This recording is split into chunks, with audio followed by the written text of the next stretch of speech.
Okay, let me check my sound. Think I'm good.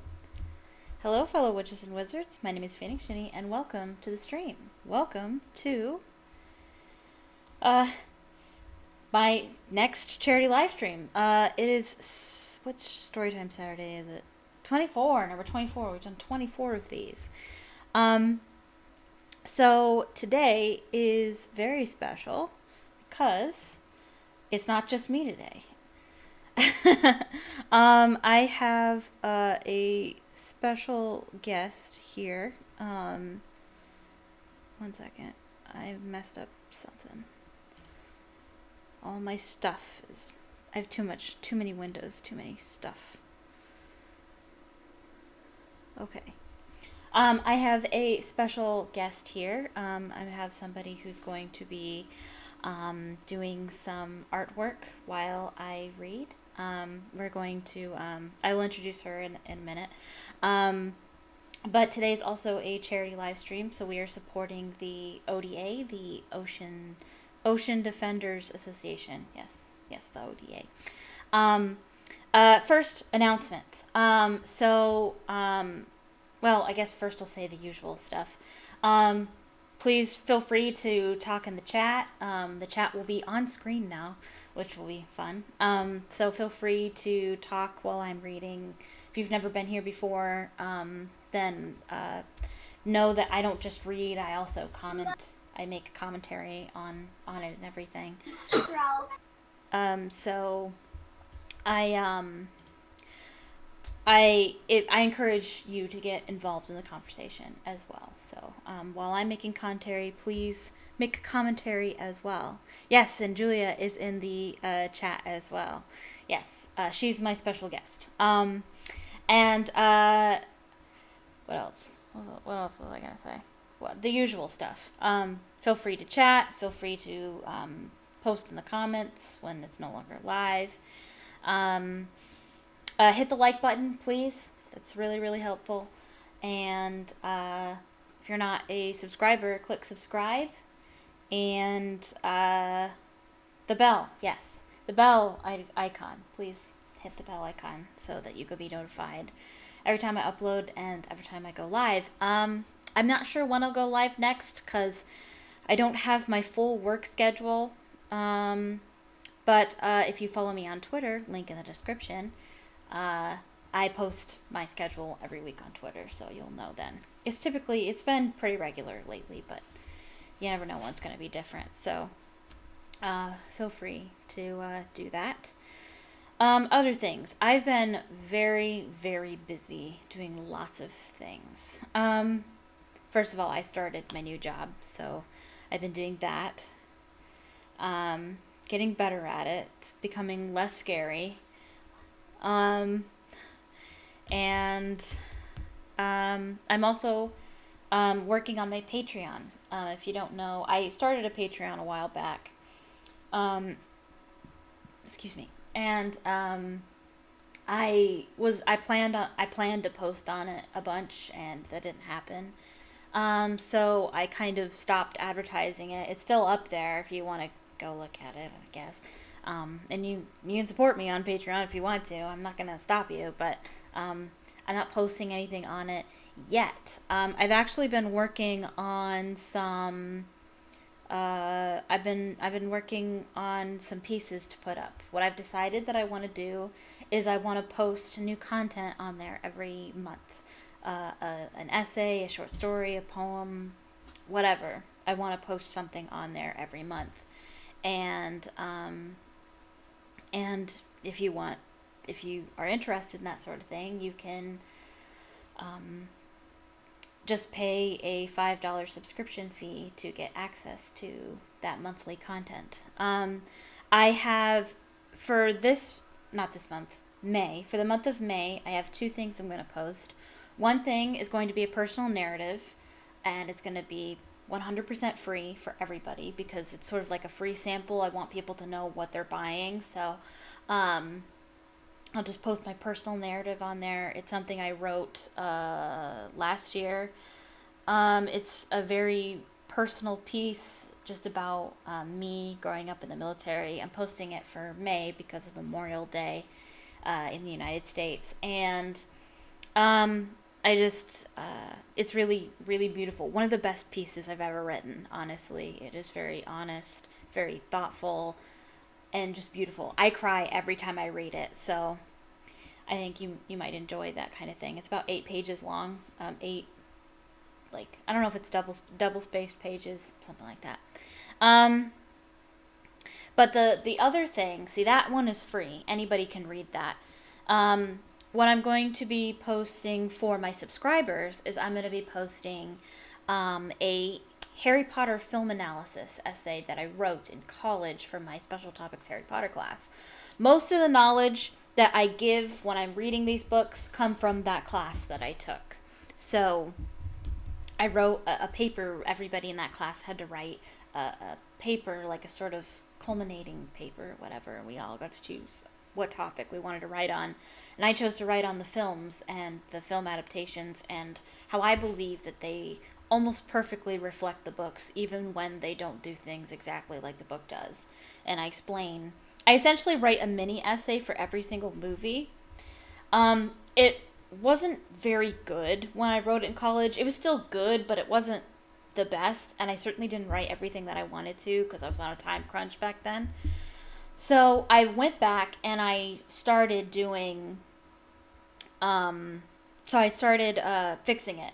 I'm fixing it, putting more into it, just explaining things better and annotating my sources a little better because I didn't annotate properly back then. So I'm going to be doing that too.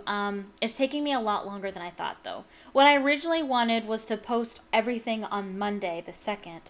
But that's probably not going to happen because I'm still, like I said, it's an essay every film.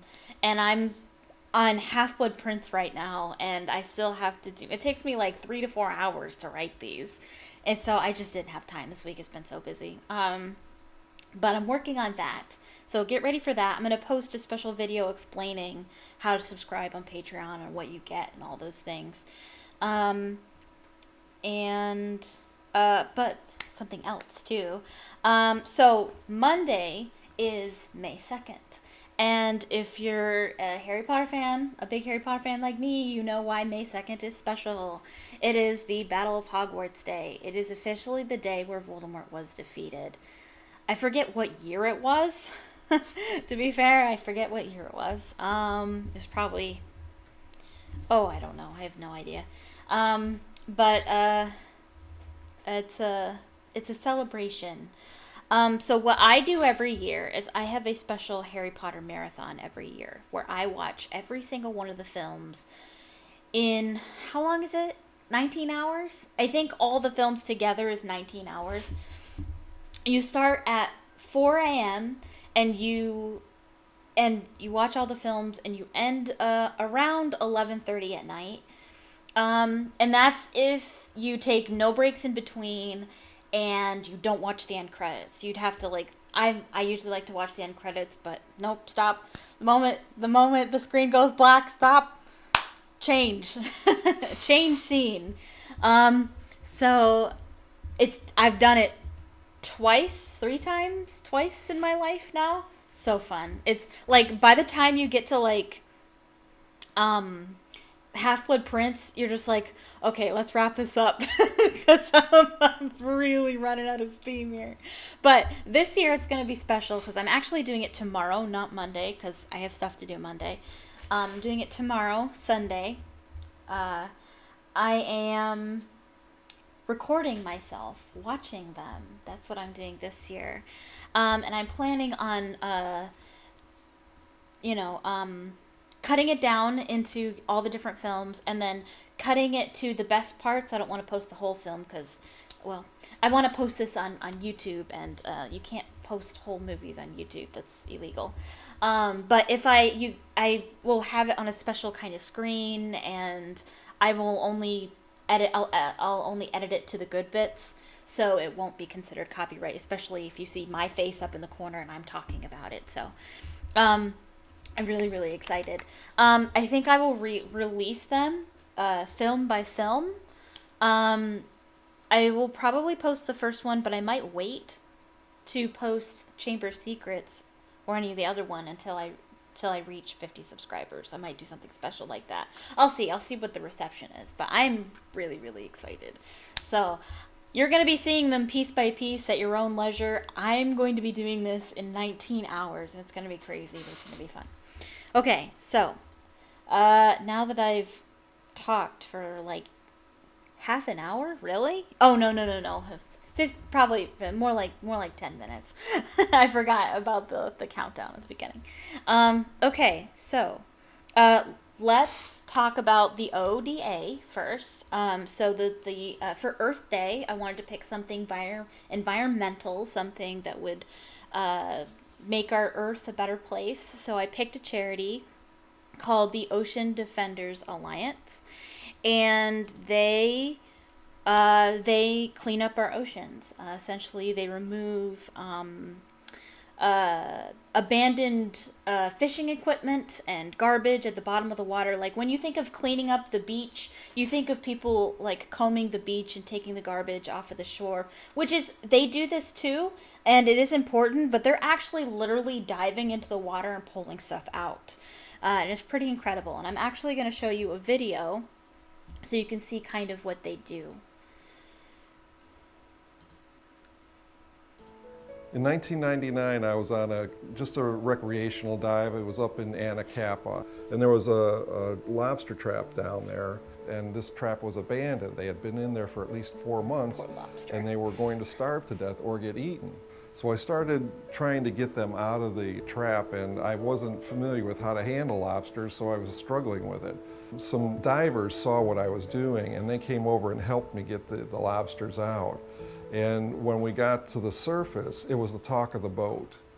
And that was the genesis of how I came up with the idea to clean up more of this gear. Hi, I'm Kurt Lieber, President and founder of Ocean Defenders Alliance. Ocean Defenders Alliance removes abandoned commercial fishing gear. Ghost gear continues to kill animals long after it's discarded. This is an example of a squid net. Nothing gets through here. Not even a minnow will get through this. And we find pelicans in here, cormorants, and obviously fish and sea lions. We found 6 dead sea lions in one of these things. When the storms come in and they wash this gear all over the place, it scours the reef and kills everything that can't move out of its way. We have a boat called the Clearwater. It's a 40-foot ex-Coast Guard rescue vessel, and it will handle 6 divers as well as 3 or 4 crew members. One of the things that makes ODA so unique in the world is that our divers are all volunteer. I take great pride in that fact that we utilize the local dive community and get them involved. The divers go down to the bottom and they attach lift bags to the nets and the lines. They fill the lift bag with air and then they send it to the surface. One of the highlights always for what we do is when you release a fish. It's not just the diving that is hard, it's removing the nets off of the boat that is difficult. They weigh a lot. We've had some instances where we've removed nets that have weighed 1,000 pounds. You can help us out by obviously making donations, but there's other ways too. If you're a diver, we'd love to have you come out. If you want to be on the boat, come out and help us on the deck.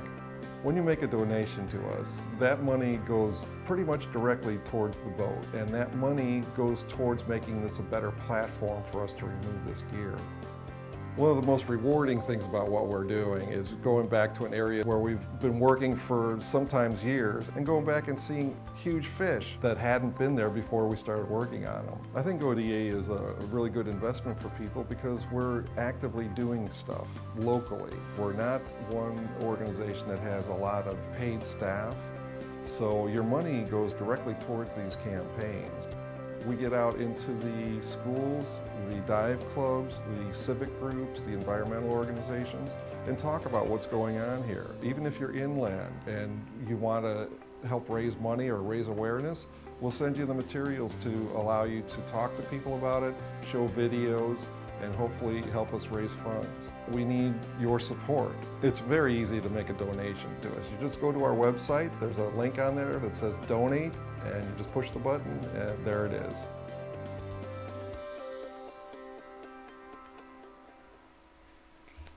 Yay! Yes. It's just heartbreaking seeing those fish caught in those nets, and I didn't know that this was a problem at all. I had no knowledge of this until I was looking up charities that were for the environment. So I hope that moves you to donate. You can certainly donate on their website if you want to. That is linked in the description. Also linked in the description is my Just Giving link. It's also in the chat. My goal is $100, as you can see down there on my fancy dancy progress bar. There's also a special alert that plays when you donate. And actually, I want to demonstrate that. And let me pull it back up. That's all right. Let me see. Yeah, continue. Continue. Do-do-do-do.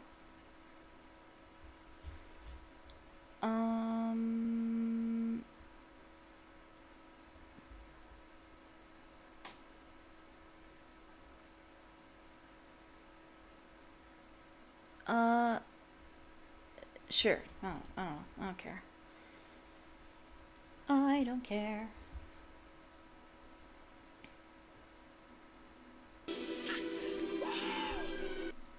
That's my alert. And it's pretty cool. I actually made that. The GIF is it wasn't made by me, but the sound clip was. I couldn't find it anywhere on YouTube, so what I did was I played the movie and I actually recorded it, and I edited it a little bit on Audacity, and I put it into my iCloud, and I plugged the URL into the website, and it's just really, really fun, really, really cool. So so I encourage you to donate so that you can see that as well. Let me pull up the chat here. Awesome. Yes, really, really fun. Okay, so now that we got that all the way, we can start doing this. Okay, I would like to introduce Julia, who's going to be my guest. If you want to say hello. If you can say hello. Did I mute you? I might have. Hello?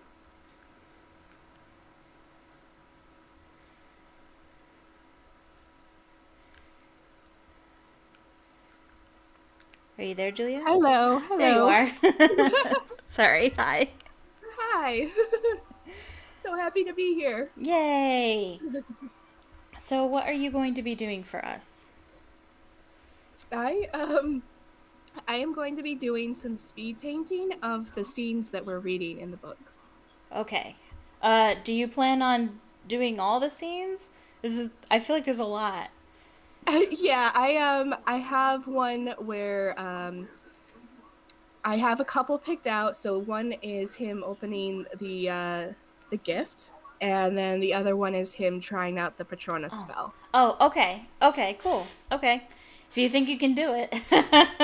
I don't know if I can, but it's going to be fun to try. Well, for me, I know I couldn't. So it takes me forever to do anything. But okay. I wonder if I should have told you. Well, I was thinking I probably should have told you to just start while I was doing other stuff. But if you you probably wanted to do it while I was reading anyway. Yeah, no, that's fine. I can work on it while you read. Okay. So we will do that. Also, Julia is also a Twitch streamer, and her link is in the description as well if you want to check her out.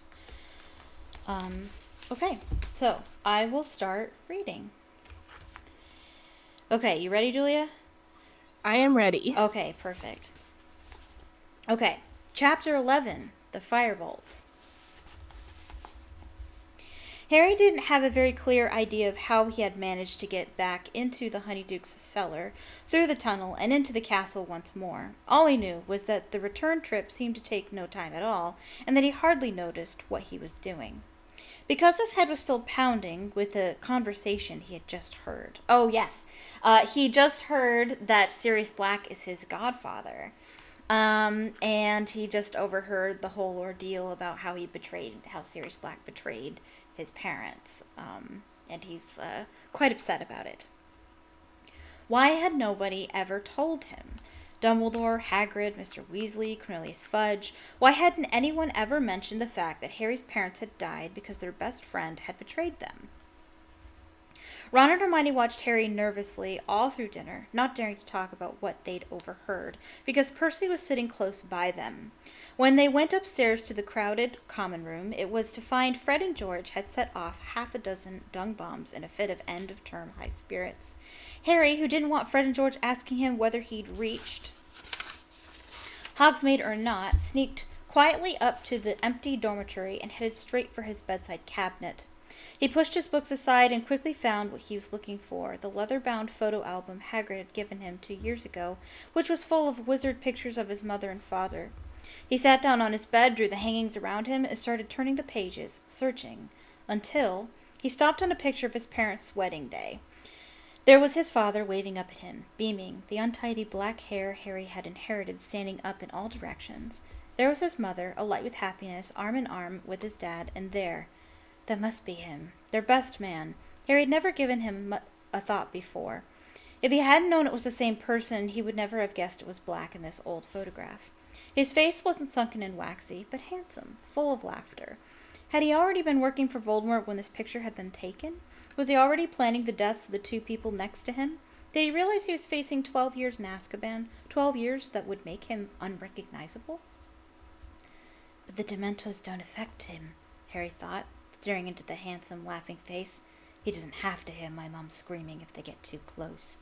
Harry slammed the album shut, reached over and stuffed it back into his cabinet, took off his robe and glasses and got into bed, making sure the hangings were hiding him from view. The dormitory door opened. "Harry?" said Ron's voice uncertainly. But Harry lay still, pretending to be asleep. He heard Ron leave again and rolled over on his back, his eyes wide open. A hatred such he had never known before was cruising through Harry like poison.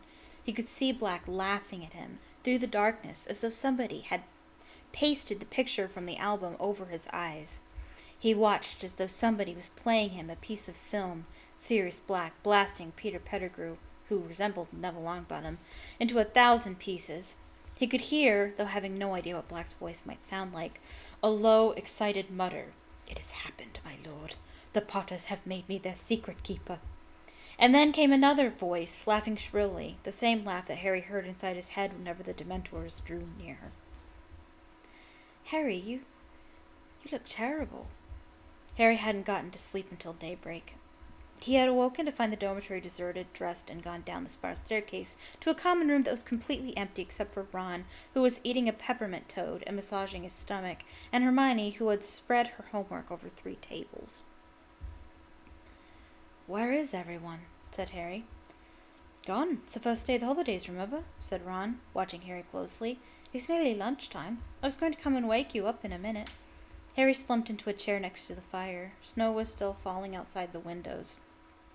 Crookshanks was spread out in front of the fire like a large ginger rug.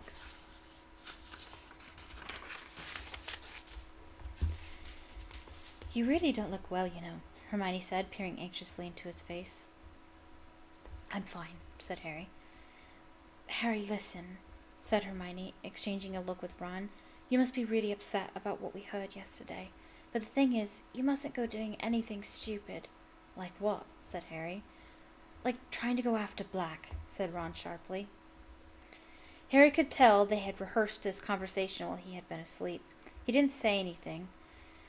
"You won't, will you, Harry?" said Hermione. "Because Black's not worth dying for," said Ron. Harry looked at them. They didn't seem to understand at all.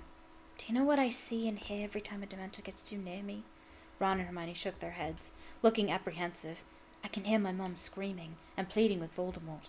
And you'd hear your mum scream. And if you'd heard your mum screaming like that, just about to be killed, you wouldn't forget it in a hurry.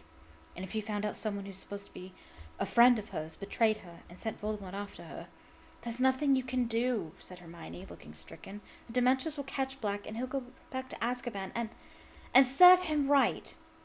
You heard what Fudge said. Black isn't affected by Azkaban like normal people are. It's not a punishment for him like it is for the others. So what are you saying? Said Ron, looking very tense. You want to kill Black or something? Don't be silly, said Hermione in a panicky voice. Harry doesn't want to kill anyone. Do you, Harry? Again, Harry didn't answer. He didn't know what he wanted to do. All he knew was that the idea of doing nothing while Black was at liberty was almost more than he could stand. That scene there, where he says, I can hear my mom screaming and pleading with Voldemort. If you heard your mom screaming like that, just about to be killed, you wouldn't forget it in a hurry. That was actually one of the lines that Daniel Radcliffe had to say in becoming during his audition to be Harry Potter. They wanted to make sure that he could do the serious stuff later on in the series, so they had him read this section of the book before deciding finally if they wanted him, as Harry Potter. You can see it, actually. You can see, you can probably find it on YouTube. It's definitely in the special features edition of the first one, I believe. You can see on the special features disc his audition, some of his screen testing and whatever, and he reads that bit, and he does it very, very well. Malfoy knows, he said abruptly. Remember what he said to me in Potions? If it was me, I'd hunt him down myself. I'd want revenge. You're going to take Malfoy's advice instead of ours? Said Ron furiously. You know, right? Seriously. Listen, you know what Pettigrew's mother got back after Black had finished with him? Dad told me. The Order of Merlin, first class, and Pettigrew's finger in a box. That was the biggest bit of him they could find. Black's a madman, Harry, and he's dangerous. Malfoy's dad must have told him, said Harry, ignoring Ron. He was right in Voldemort's inner circle. Say you know who, will you? Interjected Ron angrily. So obviously the Malfoys knew Black was working for Voldemort. And Malfoy'd love to see you blown into about 1,000,000 pieces like Pettigrew. Get a grip. Malfoy's just hoping you'll get yourself killed before he has to play you at Quidditch. Harry, please, said Hermione, her eyes now shining with tears. Please be sensible. Black did a terrible, terrible thing, but don't put yourself in danger. It's what Black wants. Oh, Harry, you'd be playing right into Black's hands if you went looking for him. Your mom and dad wouldn't want you to get hurt, would they? They'd never want you to go looking for Black. I'll never know what they'd have wanted, because thanks to Black, I've never spoken to them, said Harry shortly. Oh, he's already starting. He's already starting with that. He really goes into that in Order of the Phoenix. Oh, it's starting. Okay. There was a silence in which Crookshanks stretched luxuriously, flexing his claws. Ron's pocket quivered. Look, said Ron, obviously casting around for a change of subject. It's the holidays. It's nearly Christmas. Let's go down and see Hagrid. We haven't visited him for ages. No, said Hermione quickly. Harry isn't supposed to leave the castle, Ron. Yeah, let's go, said Harry, sitting up, and I can ask him how come he never mentioned Black when he told me all about my parents. Further discussion of Sirius Black plainly wasn't what Ron had in mind. Or we could have a game of chess, he said hastily, or gobstones. Percy left the set. No, let's visit Hagrid, said Harry firmly. So they got their cloaks from the dormitories and set off through the portrait hole. Stand and fight, you yellow-bellied mongrels, down through the empty castle and out through the oak front doors. They made their way slowly down the lawn, making a shallow trench in the glittering, pattering snow, their socks and the hems of their cloaks soaked and freezing. The forbidden forest looked as though it had been enchanted, each tree smattered with silver, and Hagrid's cabin looked like an iced cake. Ron knocked, but there was no answer. He's not out, is he? Said Hermione, who was shivering under her cloak. Ron had his ear to the door. That's a weird noise, he said. Listen, is that Fang? Oh, yes, I completely forgot. Harry and Hermione put their ears to the door, too. From inside the cabin, a series of low, throbbing moans. Think we'd better go and get someone? said Ron nervously. Hagrid! Harry knows what to do. Called Harry, thumping the door. Hagrid, are you in there? There was a sound of heavy footsteps, then the door creaked open. Hagrid stood there with his eyes red and swollen, tears splashing down the front of his leather vest. You heard? He bellowed, and he flung himself onto Harry's neck. Hagrid, being at least twice the size of a normal man, this was no laughing matter. I know, it took me aback. I had to stop for a second. I was like, he did what? Harry, about to collapse under Hagrid's weight, was rescued by Ron and Hermione, who each seized Hagrid under an arm and heaved him back into the cabin. Hagrid allowed himself to be steered into a chair and slumped over the table, sobbing uncontrollably. His face glazed with tears that dripped down into his tangled beard. Hagrid, what is it? Said Hermione, aghast. Harry spotted an official-looking letter lying open on the table. What's this, Hagrid? Hagrid's sobs redoubled, but he shoved the letter toward Harry, who picked it up and read aloud.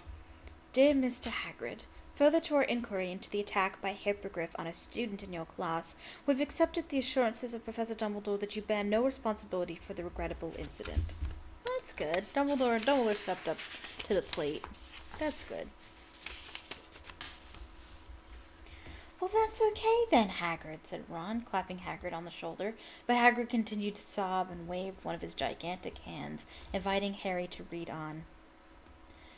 However, we must register our concern about the Hippogriff in question. We have decided to uphold the official complaint of Mr. Lucius Malfoy, and this matter will therefore be taken to the Committee of the Disposal of Dangerous Creatures. The hearing will take place on April 20th, and we ask you to present yourself and your Hippogriff at the Committee's offices in London on that date. In the meantime, the Hippogriff should be kept tethered and isolated. Yours in fellowship. There followed a list of school governors. Oh, said Ron. But you said Buckbeak isn't a bad Hippogriff, Hagrid. I'll bet he'll get off. You don't know them gargoyles at the Committee for the Disposal of Dangerous Creatures, choked Hagrid, wiping his eyes on his sleeve. They've got it in for interesting creatures. Yeah, well, it's kind of in the name. A sudden sound from the corner of Hagrid's cabin made Harry, Ron, and Hermione whip around. Buckbeak the Hippogriff was lying in the corner, chomping on something that was oozing blood all over the floor. I couldn't leave him tied up out there in the snow, choked Hagrid, all on his own, at Christmas. Harry, Ron, and Hermione looked at one another. They'd never seen eye to eye with Hagrid about what he called interesting creatures, and other people called terrifying monsters. On the other hand, there didn't seem to be any particular harm in Buckbeak. In fact, by Hagrid's usual standards, he was positively cute. That's how I feel about Buckbeak. Buckbeak is wonderful. My favorite magical creature are phoenixes, but hippogriffs are a very close second. You'll have to put up a good defense, Hagrid, said Hermione, sitting down and laying a hand on Hagrid's massive forearm. I'm sure you can prove Buckbeak is safe. See, Hermione's actually going to help prepare a defense for Hagrid. This is what kind of gets her interested in wizarding law, and that's actually the career path she's going to take when she graduates from Hogwarts. Won't make no difference, sobbed Hagrid. Them disposal devils, they're all in Lucius Malfoy's pocket. Scared of him, and if I lose the case, Buckbeak... Hagrid drew his finger swiftly across his throat, then gave a great wail and lurched forward, his face in his arms. What about Dumbledore, Hagrid? Said Harry. He's done more than enough for me already, groaned Hagrid. Got enough on his plate, what with keeping them Dementors out of the castle and Sirius Black lurking around. Ron and Hermione looked quickly at Harry, as though expecting him to start berating Hagrid for not telling him the truth about Black. But Harry couldn't bring himself to do it. Not now that he saw Hagrid so miserable and scared. Listen, Hagrid, he said. You can't give up. Hermione's right. You just need a good defense. You can call us as witnesses. I'm sure I've read about a case of hippogriff baiting, said Hermione thoughtfully, where the hippogriff got off. I'll look it up for you, Hagrid, and see exactly what happened. Hagrid howled still more loudly. Harry and Hermione looked at Ron to help them. Shall I make a cup of tea? Said Ron. Harry stared at him. It's what my mom does whenever someone's upset. Ron muttered, shrugging. At last, after many more assurances of help with a steaming mug of tea in front of him, Hagrid blew his nose on the handkerchief on a handkerchief the size of a tablecloth and said, "You're right. I can't afford to go to pieces. Gotta pull myself together." Fang the boarhound came timidly out from under the table and laid his head on Hagrid's knee.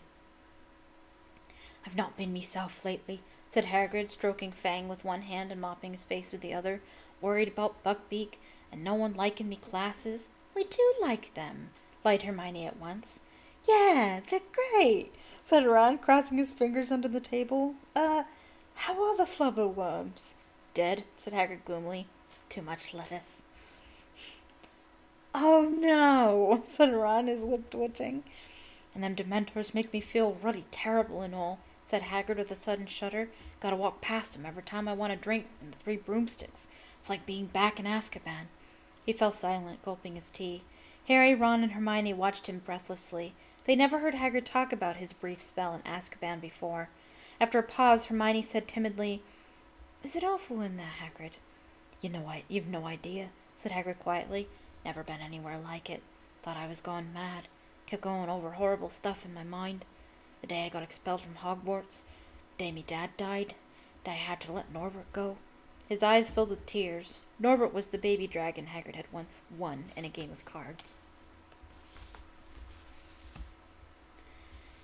"You can't really remember who you are after a while, and you can't see the point of living at all.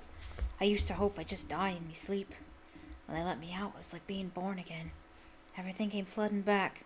It was the best feeling in the world. Mind the Dementors weren't keen on letting me go." "But you were innocent," said Hermione. Hagrid snorted. "Think that matters to them? They don't care. Long as they've got a couple of 100 humans stuck in there with them, they can leech all the happiness out of them. They don't give a damn who's guilty and who's not." Hagrid went quiet for a moment, staring into his tea. Then he said quietly, "Thought of just letting Buckbeak go. Trying to make him fly away. But how you explain to a hippogriff it's gotta go into hiding? And I'm scared of breaking the law." He looked up at them, tears leaking down his face again. "I don't ever want to go back to Azkaban." So that's another reference to Order of the Phoenix. You're going to find a lot of references.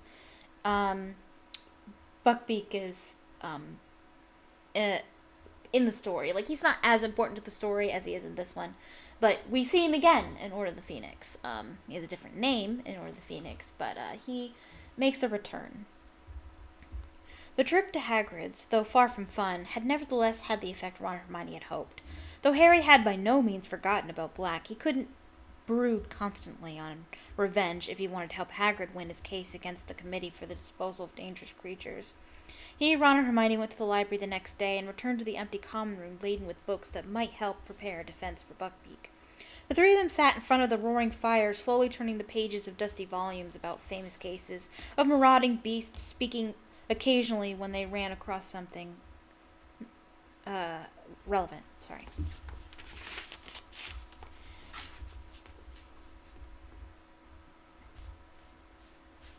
Here's something. There was a case in 1722, but the hippogriff was convicted. Ugh, look what they did to it. That's disgusting. This might help. Look. A manticore savaged someone in 1296, and they let the manticore off. Oh, no, that was only because everyone was too scared to go near it. I forget what a manticore is.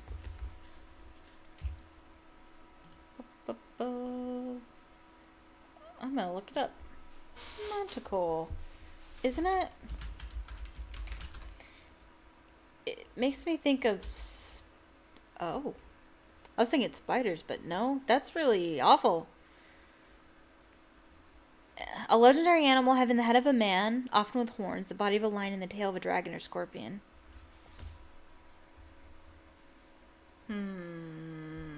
Is that the same thing? What is a manticore in Harry Potter? Is it the same thing? Sentient beast capable of intelligent speech has not been classified as a being due to its violent tendencies. Right. Manticore.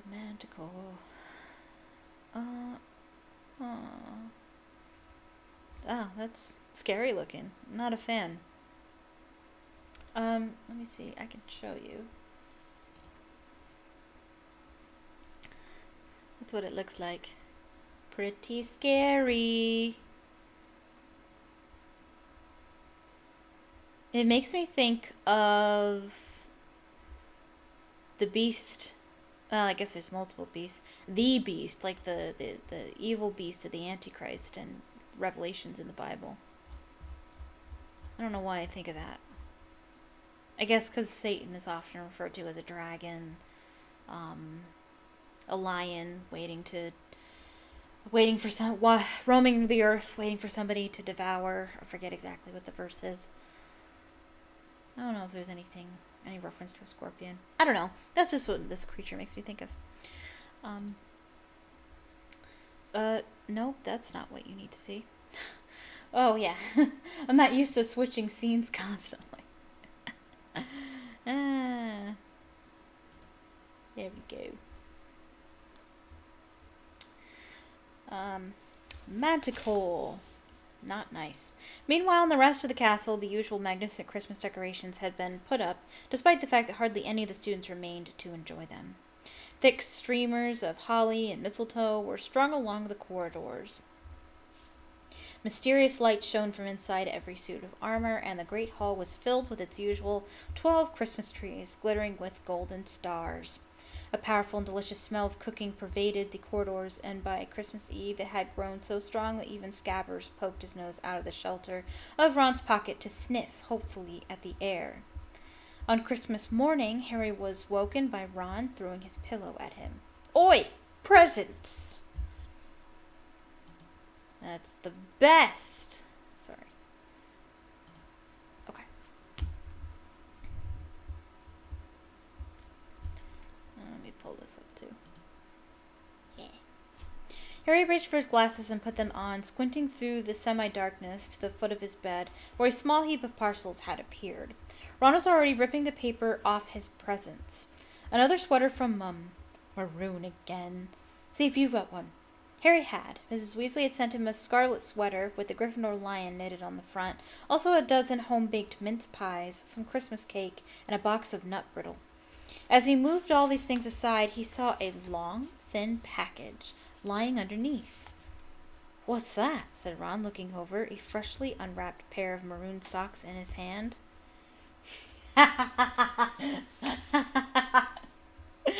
I wrote, what is this mysterious broomstick-shaped package? I wonder.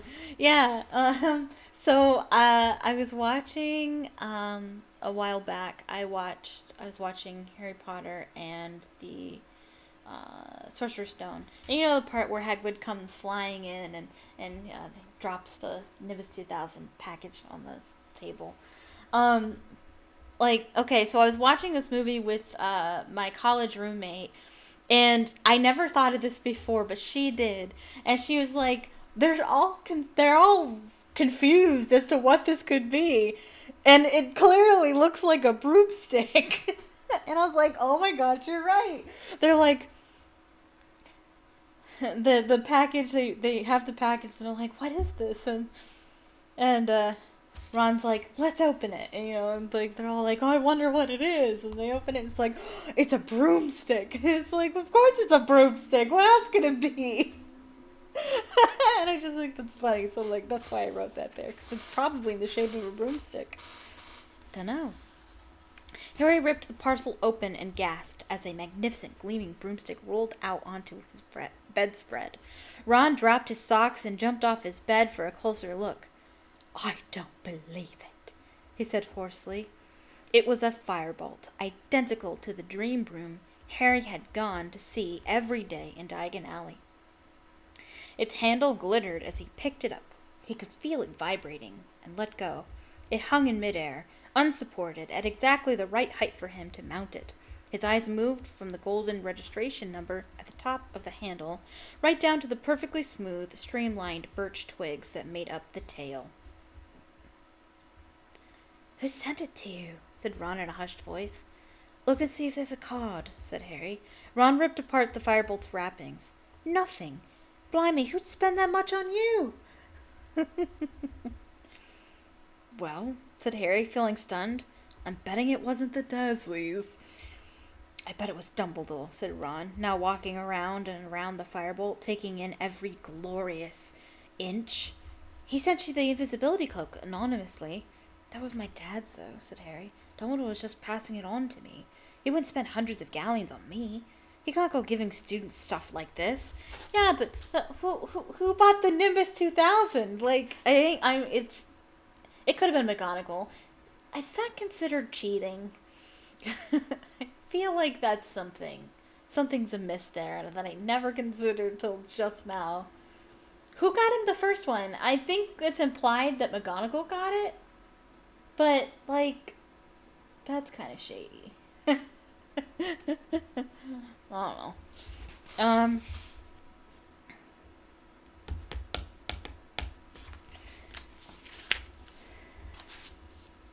That's why he wouldn't say it was from him, said Ron, in case some git like Malfoy said it was favoritism. Hey, Harry, Ron gave a great whoop of laughter. Malfoy, wait till he sees you on this. He'll be sick as a pig. This is an international standard broom, this is. I can't believe this, Harry muttered, running a hand along the firebolt, while Ron sank onto Harry's bed, laughing his head off at the thought of Malfoy. Who? I know, said Ron, controlling himself. I know who it could have been. Lupin.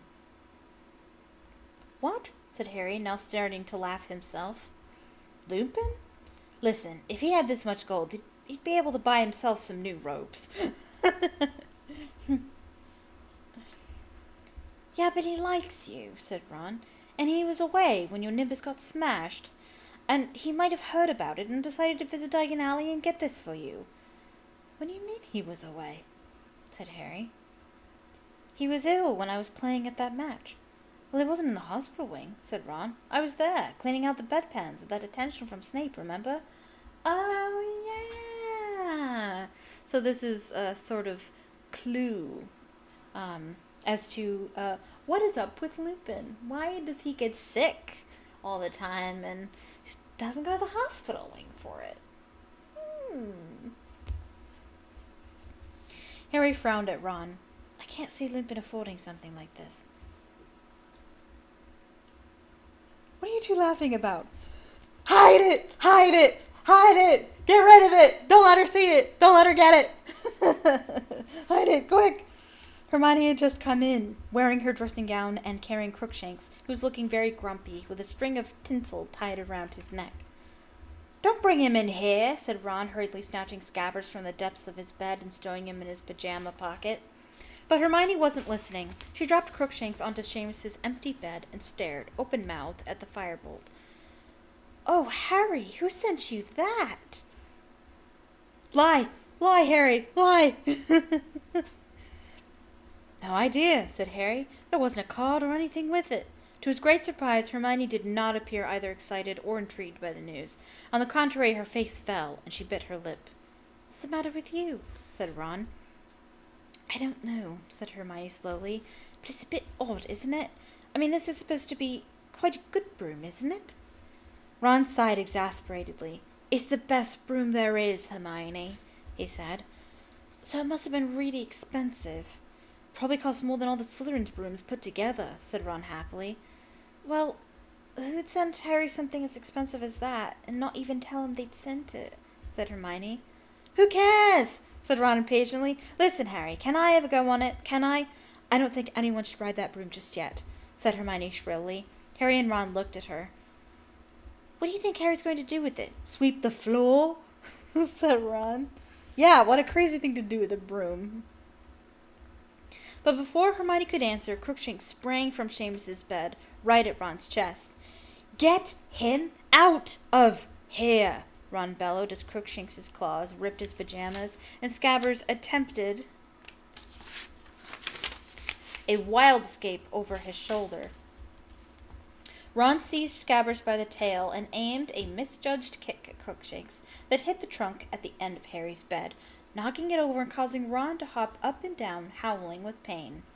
Crookshanks's fur suddenly stood on end. A shrill, tinny whistling was filling the air. The pocket sneakoscope had become dislodged from Uncle Vernon's old socks and was whirling and gleaming on the floor. Okay, so that would be about... That time it is about Scabbers, so maybe it was the other time as well. If you don't know what I'm talking about, watch some of my other streams. when I read a previous chapter in this book. I forget what chapter it is. The one where they're on the train. Dementors. I forgot about that, Harry said, bending down and picking up the sneakoscope. I never wore those socks if I could help it. The sneakoscope whirled and whistled in his palm. Crookshanks was hissing and spitting at it. You'd better take that cat out of here, Hermione, said Ron furiously, sitting on Harry's bed, nursing his toe. Can't you shut that thing up? He added to Harry as Hermione strode out of the room, Crookshanks' yellow eyes still fixed maliciously on Ron. Harry stuffed the sneakoscope back inside the socks and threw it back into the trunk. All that could be heard now were Ron's stifled moans of pain and rage. Scabbers was huddled in Ron's hands. It had been a while since Harry had seen him out of Ron's pocket, and he was unpleasantly surprised to see that Scabbers, once so fat, was now very skinny. Patches of fur seemed to have fallen out, too. He's not looking too good, is he? Harry said. It's stress, said Ron. He'd be fine if that big stupid furball left him alone. But Harry, remembering what the woman at the magical menagerie had said about rats living only 3 years, couldn't help feeling that unless Scabbers had powers he had never revealed, he was reaching the end of his life. And despite Ron's frequent complaints that Scabbers was both boring and useless, he was sure Ron would be very miserable if Scabbers died. The rest of us would be okay, though. Probably better off. Christmas spirit was definitely thin on the ground in the Gryffindor common room that morning. Hermione had shut Crookshanks in her dormitory, but was furious with Ron for trying to kick him. Ron was still fuming about Crookshanks' fresh attempt to eat Scabbers. Harry gave up trying to make them talk to each other and devoted himself to examining the firebolt, which he had brought down to the common room with him. For some reason, this seemed to annoy Hermione as well. She didn't say anything, but she kept looking darkly at the broom as though it, too, had been criticizing her cat. At lunchtime, they went down to the great hall to find that the house tables had been moved against the walls again, and that a single table, set for 12, stood in the middle of the room. Professors Dumbledore, McGonagall, Snape, Sprout, and Flitwick were there, along with Filch the caretaker, who had taken off his usual brown coat and was wearing a very old, rather molded-looking tailcoat. There were only 3 other students, 2 extremely nervous-looking first-years and a sullen-faced Slytherin fifth-year. Merry Christmas, said Dumbledore, as Harry, Ron, and Hermione approached the table. As there are so few of us, it seems foolish to use the house tables. Sit down, sit down. Harry, Ron, and Hermione sat down side by side at the end of the table. That's 11.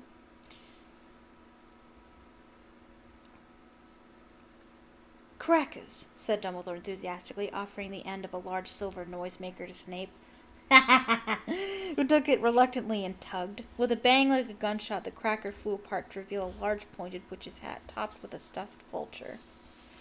Coincidence? I think not. Harry, remembering the boggart, caught Ron's eye, and they both grinned. Snape's mouth thinned, and he pushed the hat toward Dumbledore, who swapped it for his wizard's hat at once.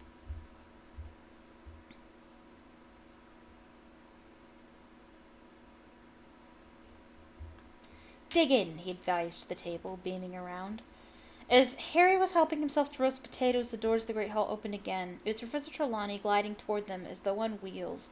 She had put on a green sequined dress in honor of the occasion, making her look more than ever like a glittering, oversized dragonfly. Sybil, this is a pleasant surprise, said Dumbledore, standing up.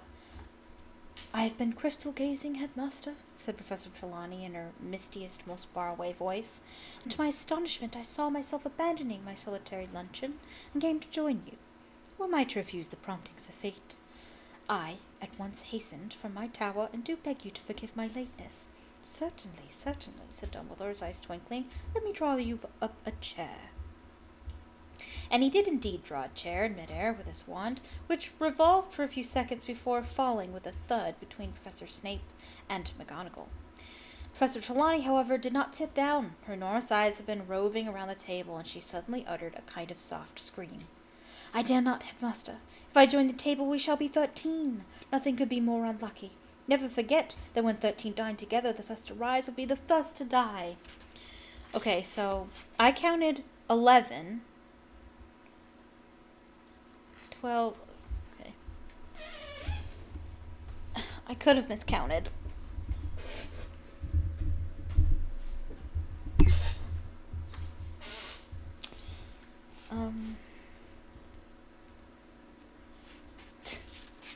Okay. So let me count again. We have Dumbledore, McGonagall, Snape, Sprout, Flitwick, Filch, 3 students. That's 9. 10, 11, 12. Okay, that's 12. Okay, yeah, that's 12. And then Trelawney would make 13. We'll risk it, Sybil, said Professor McGonagall impatiently. Do sit down. The turkey's getting stone cold. Professor Trelawney hesitated, then lowered herself into the empty chair. Eyes shut and mouth clenched tight,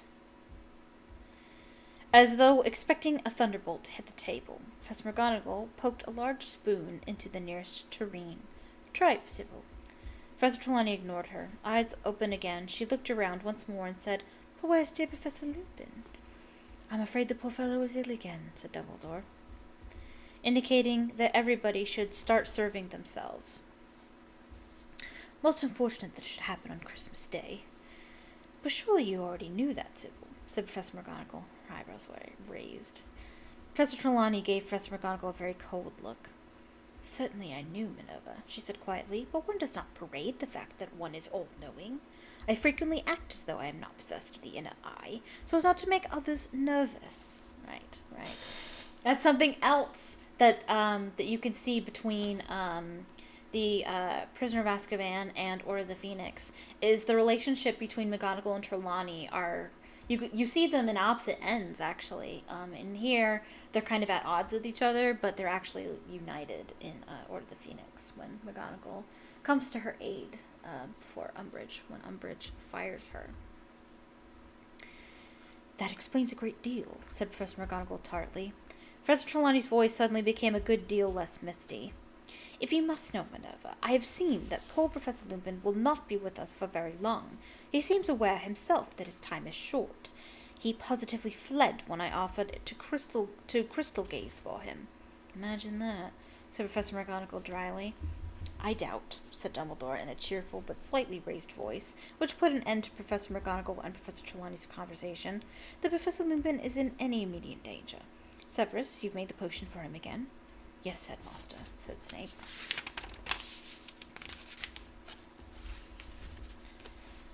Good, said Dumbledore. Then he should be up and about in no time. Derek, have you had any of these chipolatas? They're excellent.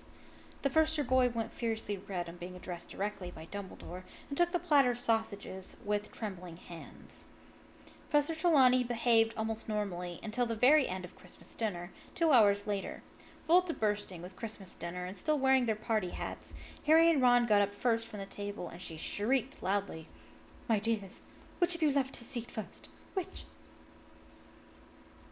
Dinner, said Ron, looking uneasily at Harry. I doubt it will make much difference, said Professor McGonagall coldly, unless a mad axeman is waiting outside the doors to slaughter the first into the entrance hall. Even Ron laughed. Professor Trelawney looked highly affronted. Coming? Harry said to Hermione. No, Hermione muttered. I want a quick word with Professor McGonagall. No! Somebody stop her! Probably trying to see if she can take any more classes, yawned Ron. Yeah, you wish that's what she was going to talk about. As they made their way into the entrance hall, which was completely devoid of mad axemen. When they reached the portrait hole, they found Sir Cadogan enjoying a Christmas party with a couple of monks, several previous headmasters of Hogwarts, and his fat pony. He pushed up his visor and toasted them with a flagon of mead. Merry Christmas, Bosswood. Scurvy cur, said Ron. And the same to you, sir, roared Sir Cadogan as the painting swung forward to admit them. Harry went straight up to the dormitory, collected the firebolt and the broomstick servicing kit Hermione had given him for his birthday, brought them downstairs, and tried to find something to do to the firebolt. However, there was no bent twigs to clip, and the handle was so shiny already it seemed pointless to polish it. He and Ron simply sat admiring it from every angle until the portrait hole opened and Hermione came in, accompanied by Professor McGonagall.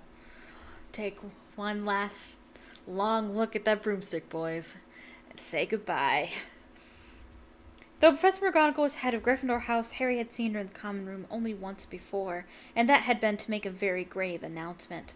Yeah, that's when she talked about how Hogwarts might be closed, and there's bunch of security because the Chamber Secrets is opened. He and Ron stared at her, both holding the firebolt. Hermione walked around them, sat down, picked up the nearest book, and hid her face behind it. She knows what she did. She knows they're going to be so mad. Oh, jeez. So that's it, is it? Said Professor McGonagall, beadily, walking over to the fireside and staring at the firebolt. Miss Granger has just informed me that you've been sent a broomstick, Potter. Harry and Ron looked around at Hermione. They could see her forehead reddening over the top of her book, which was upside down. May I? Said Professor McGonagall, but she didn't wait for an answer before pulling the firebolt out of their hands. She examined it carefully from handle to twig ends. There's no note at all, Potter. No card, no message of any kind. No, said Harry blankly. I see, said Professor McGonagall. Well, I'm afraid I will have to take this, Potter. What? Well, that's exactly what he says. Okay, so I wrote at the bottom. I was like, what? And then that's exactly what he says on the very next page. What? Said Harry, scrambling to his feet. Why? It will need to be checked for jinxes, said Professor McGonagall. Of course, I'm no expert, but I dare say Madame Hooch and Professor Flitwick will strip it down. Strip it down? Repeated Ron, as though Professor McGonagall was mad. It should take more than a few weeks, said Professor McGonagall. You'll have it back if we are sure it is jinx-free. There's nothing wrong with it, said Harry, his voice shaking slightly. Honestly, Professor. You can't know that, Potter, said Professor McGonagall quite kindly. Not until you've flown it, at any rate, and I'm afraid that is out of the question until we are certain that it has not been tampered with. I shall keep you informed. Professor McGonagall turned on her heel and carried the firebolt out of the portrait hole, which closed behind her. Harry stood staring after her, the tin of high-finished polish still clutched in his hands. Ron, however, rounded on Hermione. What did you go running to McGonagall for? Hermione threw her book aside. She was still pink in the face, but stood up and faced Ron defiantly. Because I thought, and Professor McGonagall agrees with me, that broom was probably sent to Harry by Sirius Black. Spoiler, it was. But that is the end of chapter 11.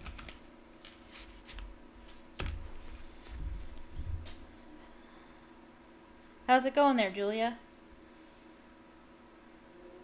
It looks really good. It looks real nice. I was impressed. I was watching it,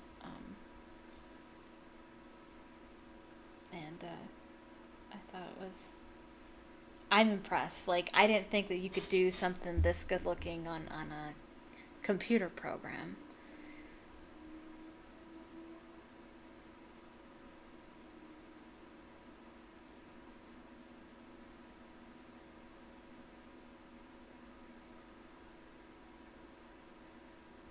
I wonder if she can hear me.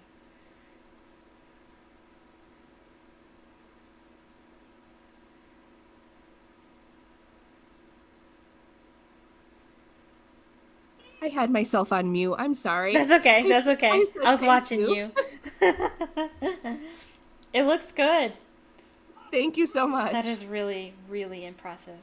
Oh my goodness. I did finish the chapter. Awesome. Okay. And did you want to finish this?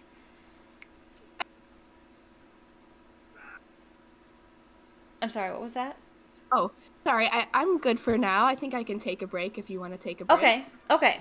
I will do that then. Okay, sounds good. Okay, so I will be taking my 15-minute break, and I will remind everybody to click the like button, become a subscriber if you're not subscribed already, and click the notification bell. Follow me on Twitter, link in the description, and Julia's Twitch is also linked in the description if you want to check her channel out as well. Yeah, so I'm going to take a 15-minute break, and I'll be right back.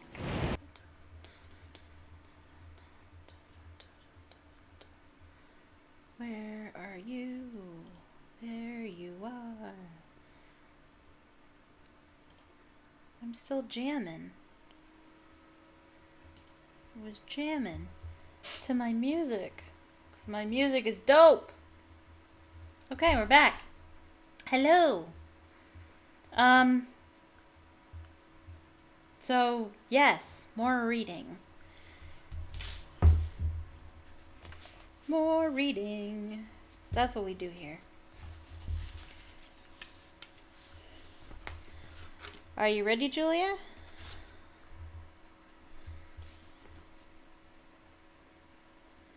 I am ready. All right, perfect.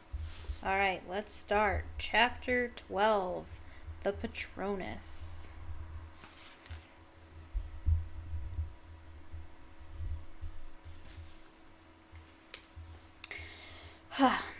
Harry knew that Hermione had meant well, but that didn't stop him from being angry with her. He had been the owner of the best broom in the world for a few short hours, and now, because of her interference, he didn't know whether he would ever see it again. He was positive there was nothing wrong with the Firebolt now, but what sort of state would it be in once it had been subjected to all sorts of anti-jinx tests? Ron was furious with Hermione, too. As far as he was concerned, the stripping down of a brand new Firebolt was nothing less than criminal damage. Hermione, who remained convinced that she acted for the best, she did, let's be honest. She did. She really did. It's okay. I feel bad, and Hermione's about to have it real rough. She did the right thing. I understand why they're angry, and knowing what I know, it's actually completely safe. But they don't know that. She doesn't know that, and she did the right thing. Started avoiding the common room. Harry and Ron supposed that she had taken refuge in the library and didn't try to persuade her to come back. All in all, they were glad when the rest of the school returned shortly after New Year and Gryffindor Tower became crowded and noisy again. Wood sought Harry out on the night before term started. "Had a good Christmas," he said, and then without waiting for an answer, he sat down, lowered his voice, and said, "I've been doing some thinking over Christmas, Harry. After last match, you know. If the Dementors come to the next one, we can't afford you to..." Well, Wood broke off, looking awkward. "I'm working on it," said Harry quickly. "Professor Lupin said he'd train me to ward off the Dementors. We should be starting this week. He said he'd have time after Christmas." "Ah," said Wood, his expression clearing. "Well, in that case, I really don't want to lose you as a seeker, Harry, and have you ordered a new broom yet?" "No," said Harry. "What? You'd better get a move on, you know. You can't ride that shooting star against Ravenclaw." "He got a firebolt for Christmas," said Ron. A firebolt? No, seriously? A real firebolt?" "Don't get excited, Oliver," said Harry gloomily. "I haven't got it any more. It was confiscated." And he explained all about how the firebolt was now being checked for jinxes. "Jinxed? How could it be jinxed?" "Sirius Black," Harry said wearily. "He's supposed to be after me. So McGonagall reckons he might have sent it." Waving aside the information that a famous murderer was after a seeker, Wood said, "Black couldn't have bought a firebolt. He's on the run. The whole country's on the lookout for him. How could he just walk into Quality Quidditch Supplies and buy a broomstick?" "I know," said Harry, "but McGonagall still wants to strip it down." Wood went pale. "I'll go and talk to her, Harry," he promised. "I'll make her see reason. A firebolt. A real firebolt. On our team. She wants Griffin to win as much as we do. I'll make her see sense. A firebolt." Classes started again the next day. The last thing anyone felt like doing was spending 2 hours in the grounds on a raw January morning, but Hagrid had provided a bonfire full of salamanders for their enjoyment, and they spent an unusually good lesson collecting dry wood and leaves to keep the fire blazing while the flame-loving lizards scampered up and down the crumbling white-hot logs. Yeah, they're fun now. They're not fun when you're playing Harry Potter and the Goblet of Fire for the Xbox. They're not fun then. The first divination lesson of the new term was much less fun. Professor Trelawney was now teaching them palmistry, and she lost no time in informing Harry that he had the shortest lifeline she had ever seen. I mean, is it cut off in the middle? Like, She's not wrong. Is she wrong? I mean, if you know, she's not wrong. It was Defense Against the Dark Arts that Harry was keen to get to. After his conversation with Wood, he wanted to get started on his anti-Dementor lessons as soon as possible. Ah, yes, said Lupin, when Harry reminded him of his promise at the end of class. Let me see. How about 8 o'clock on Thursday evening? The History of Magic classroom should be large enough. I'll have to think carefully about how we're going to do this. We can't bring a real Dementor in the castle to practice on. Still look ill, doesn't he? Said Ron as they walked down the corridor, heading to dinner. What do you reckon's the matter with him?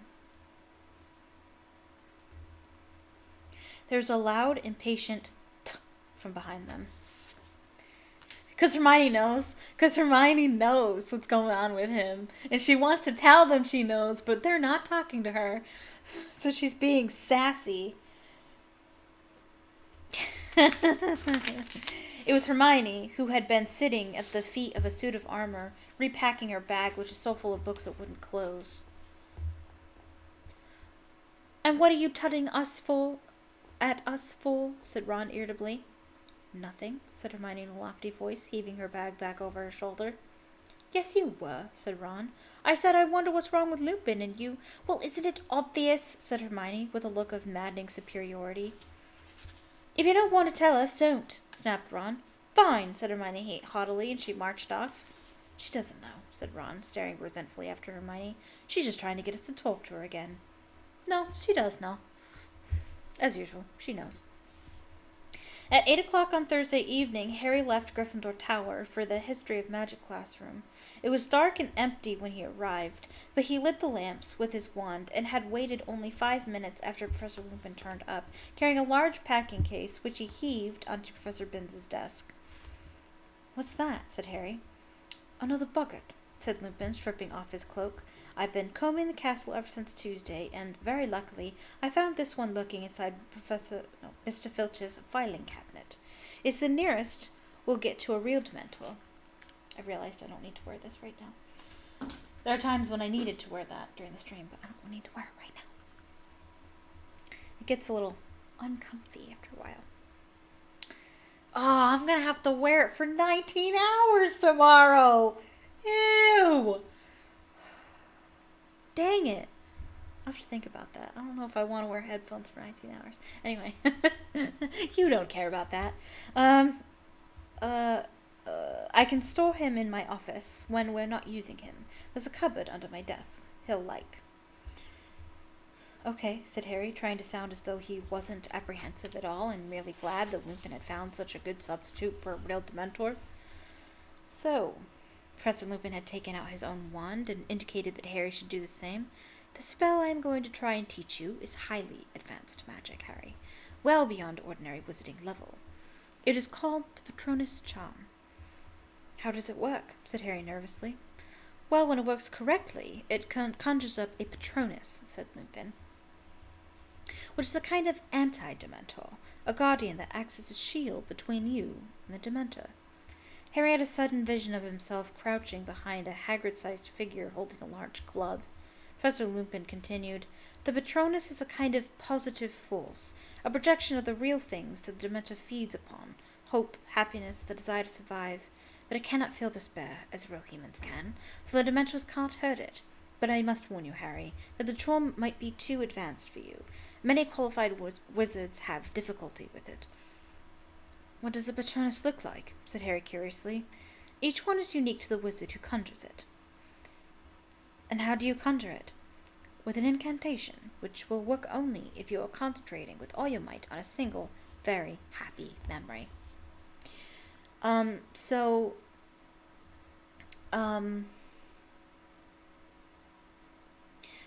mentioned this earlier, in an earlier chapter, well, the Dementor chapter, about how Dementors are real. Maybe not in this form, but J.K. Rowling wrote about Dementors when she was thinking about depression, when she went through postpartum depression, and that dark time in her life. And so naturally, she had to think of how to defeat Dementors. And essentially, Hope is what defeats Dementors. It's not, as Lupin will explain, it's not enough for it to be a happy memory. It has to be something that makes you, that reminds you that life is worth living. Something that's greater than your sadness that you think about. Hope. I think hope is a better word for what a Patronus is. Better than happiness, it's hope. Harry cast his mind about for a happy memory. Certainly nothing that had happened to him at the Dursleys was going to do. Finally he settled on the moment when he had first ridden a broomstick. Right, he said, trying to recall as quickly as possible the wonderful soaring sensation of his stomach. The incantation is this. Lupin cleared his throat. Expecto Patronum. Expecto Patronum. Harry repeated under his breath. Expecto Patronum. Concentrating hard on your happy memory. Oh, yeah, said Harry, quickly forcing his thoughts back to that first broom ride. Expecto Patronum. No, Patronum. Sorry. Expecto Patronum. Expecto Patronum. Something whooshed suddenly out of the end of his wand. It looked like a wisp of silvery gas. Did you see that? Said Harry excitedly. Something happened. Very good, said Lupin, smiling. Right then. Ready to try it on a Dementor? Yes, said Harry, gripping his wand very tightly and moving into the middle of the deserted classroom. He tried to keep his mind on flying, but something else kept intruding. Any second now, he might hear his mother again. But he shouldn't think like that, or he would hear her again, and he didn't want to.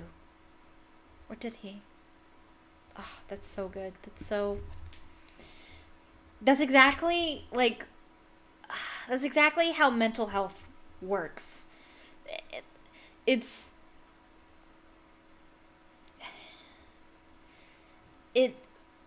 There's always that fear that it's gonna come back. Especially if you have anxiety, or panic attacks. That's what causes panic attacks. Is the fear of having a panic attack. It's hard to think of something. It's hard to be happy and hopeful when you're afraid, of your pain and misery that might come back. And also, Harry, of course, doesn't like to hear the sound of his mother suffering, but he does like hearing the sound of his mother, and so this is hard for him to fight. Lupin grasped the lid of the packing case and pulled. A Dementor rose slowly from the box, its hooded face turned toward Harry, one glistening, scabbed hand gripping its cloak. The lamps around the classroom flickered and went out. The Dementor stepped from the box and started to sweep silently toward Harry, drawing a deep, rattling breath. A wave of piercing cold broke over him. Expecto Patronum, Harry yelled. Expecto Patronum! Expecto... But the classroom and the Dementor was dissolving. Harry was falling again through the thick white fog, and his mother's voice was louder than ever, echoing inside his head. Not Harry! Not Harry! Please! I'll do anything! Stand aside, girl! Harry? Harry jerked back to life. He was lying flat on his back on the floor. The classroom lamps were alight again. He didn't have to ask what had happened. Sorry, he muttered, sitting up and feeling cold sweat trickling down behind his glasses. Are you all right? Said Lupin. Yes. Harry pulled himself up on one of the desks and leaned against it. Here, Lupin handed him a chocolate frog. Eat this before we try again. I didn't expect you to do it your first time. In fact, I would have been astounded if you had. It's getting worse, Harry muttered, biting off the frog's head. I can hear her louder that time. And him, Voldemort. Lupin looked paler than usual. Harry, if you don't want to continue, I will more than understand. I do, said Harry fiercely, stuffing the rest of the chocolate frog into his mouth. I've got to. What if the Dementors turn up on our match against Ravenclaw? I can't afford to fall off again. If we lose this game, we've lost the Quidditch Cup. All right, then, said Lupin. You might want to select another memory. A happy memory. I mean, to concentrate on. That one doesn't seem to have been strong enough.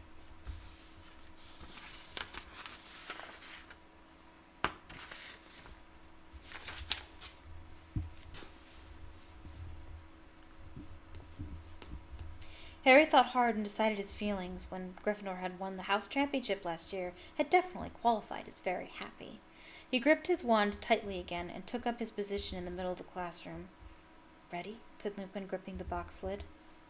"Ready," said Harry, trying hard to fill his head with happy thoughts about Gryffindor winning, and not dark thoughts about what was going to happen when the box opened.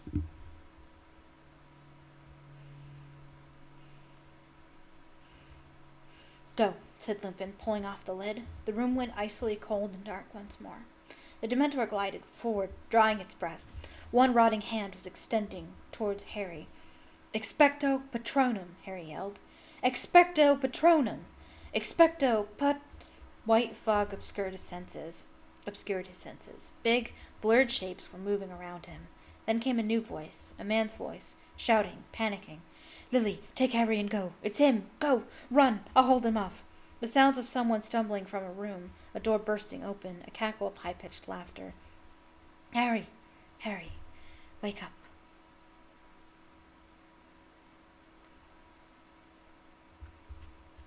Lupin was tapping Harry hard on the face.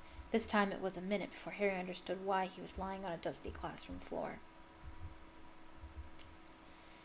"I heard my dad," Harry mumbled. "That's the first time I've ever heard him. He tried to take on Voldemort himself, to give my mum time to run for it." Harry suddenly realized that there were tears on his face, mingling with the sweat.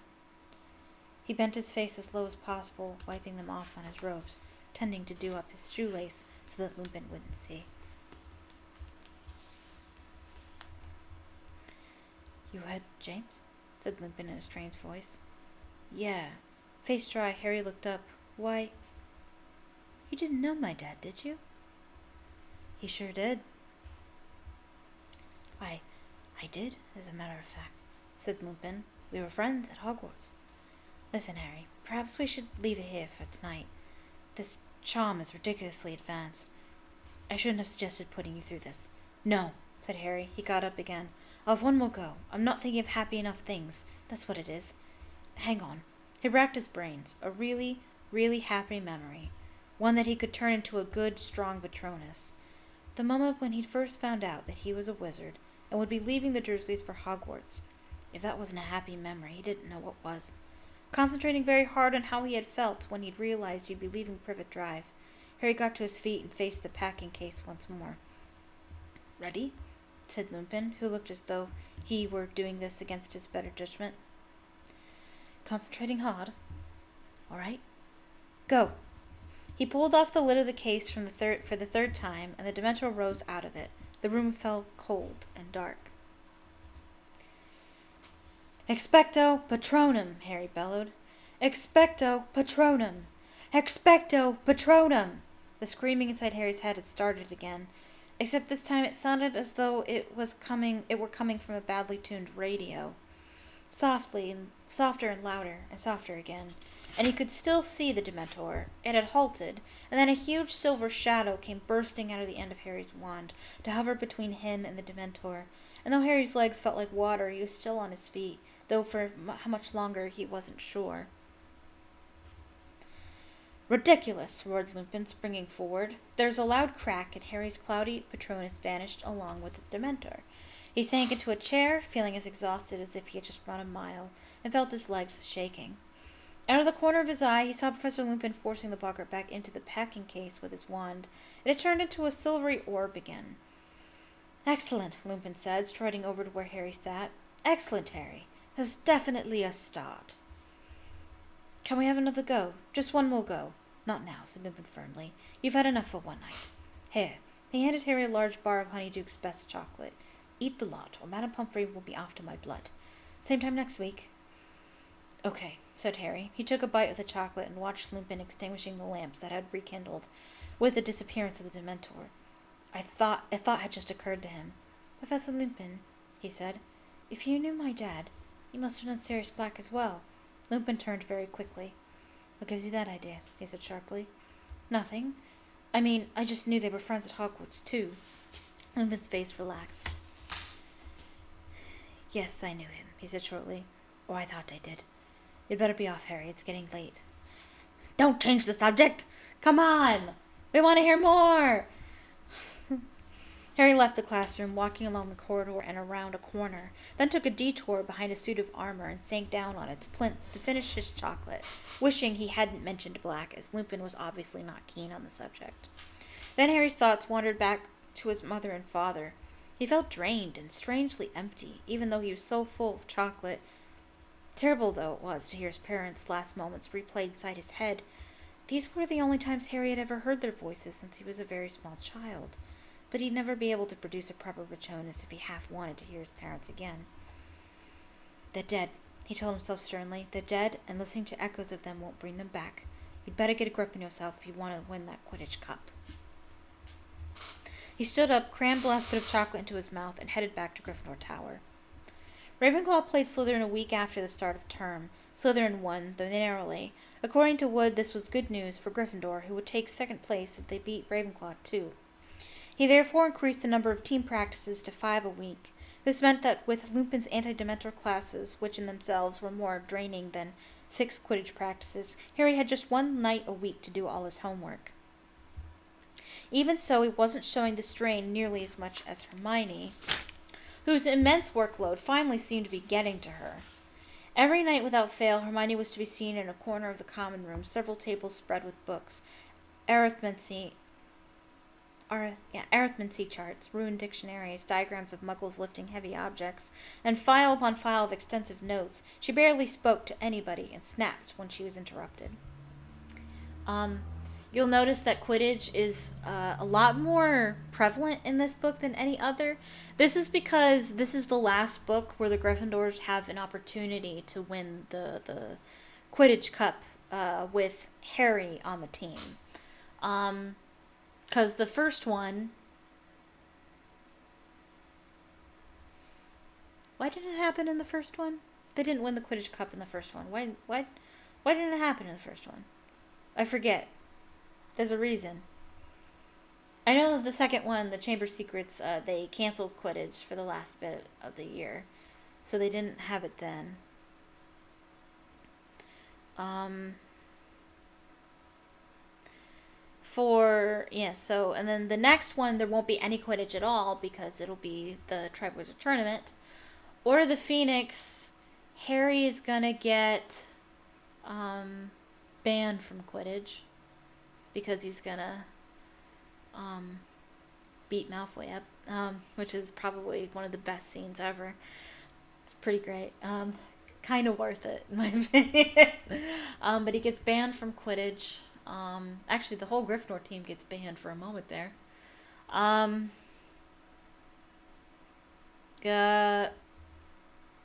then Half-Blood Prince, he gets detention because also destroying Malfoy. So he's not allowed to play in the last match. And then Deathly Hallows, he's not at Hogwarts anymore. So J.K. Rowling knew that this would be the last chance. She had already planned ahead of time, so she knew this is the last chance, so she's kind of cramming it in there. She wants Harry to win at least one Quidditch Cup. So spoiler alert, they win. How's she doing it? Ron muttered to Harry one evening as Harry sat finishing a nasty essay on undetectable poisons for Snape. Harry looked up. Hermione was barely visible behind a tottering pile of books. Doing what? Getting to all the classes, Ron said. I heard her talking to Professor Vector, the arithmancy witch, this morning. They were going on about yesterday's lesson, but Hermione couldn't have been there because she was with us and cared magical creatures. And Honey Macmillan told me she's never missed a Muggle Studies class, but half of them are at the same time as Divination, and she's never missed one of them either. Indeed, indeed. Harry didn't have time to fathom the mystery of Hermione's impossible schedule at the moment. He really needed to get on with Snape's essay. 2 seconds later, however, he is interrupted again, this time by Wood. Just get Hermione to do it. She's already doing a ton of homework. What's one more essay? I'm just reminded of a Harry Potter musical. When she's like, Harry, you have to prepare for the first task, and he's like, well, why don't you just do it for me? What are you doing now? She was like, I'm writing your potions essay. He goes, oh, we'll do that first because that's due tomorrow. Oh my goodness. Bad news, Harry. I've just been to see Professor McGonagall about the Firebolt. She, got a bit shirty with me. Told me I got my priorities wrong. Seemed to think I cared more about winning the cup than I do about you staying alive. Just because I told her I didn't care if it threw you off, as long as you caught the snitch first. Wood shook his head in disbelief. Honestly, the way she was yelling at me, you'd think I'd said something terrible. Yeah. Then I asked her how much longer she was going to keep it. He screwed up his face and imitated Professor McGonagall's severe voice. As long as necessary, Wood.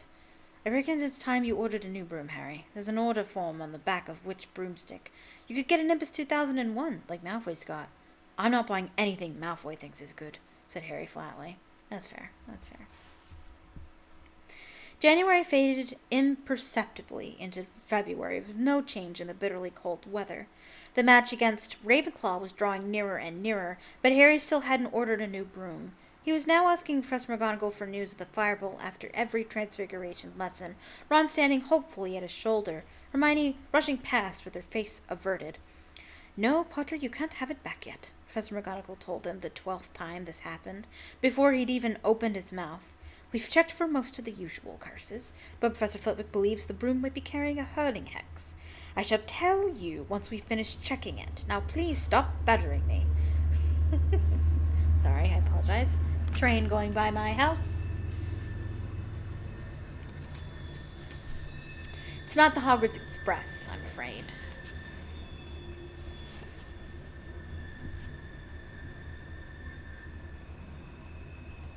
To make matters even worse, Harry's anti-Dementor lessons were not going nearly as well as he had hoped. Several sessions on, he was able to produce an indistinct, silvery shadow